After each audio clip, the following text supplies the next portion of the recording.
نحمدہ نصلی علی رسولہ الکریم۔ السلام علیکم ورحمۃ اللہ وبرکاتہ۔ یہ سوال اکثر کئی لوگوں کو پریشان کرتا ہے کہ اگر تراویح نہ پڑھی جائے تو کیا روزہ نہیں ہوگا؟ سب سے پہلے جان لیجئے، روزہ ایک فرض عبادت ہے اور تراویح فرض نہیں، یہ ایک نفلی عبادت ہے۔ دونوں کا مقام الگ ہے۔ تراویح کے بغیر بھی روزہ ہو جاتا ہے، اس میں کوئی شک نہیں، لیکن ذرا سوچئے، رمضان صرف بھوک اور پیاس کا نام نہیں، یہ دل کو زندہ کرنے کا مہینہ ہے، یہ اللہ کے اور بھی قریب ہونے کا موقع ہے۔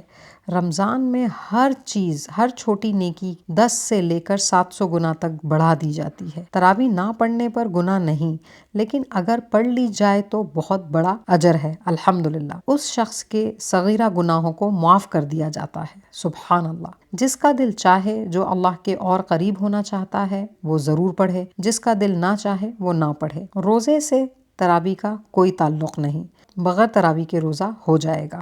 جزاکم اللہ خیرا، وآخر دعوانا ان الحمد للہ رب العالمین۔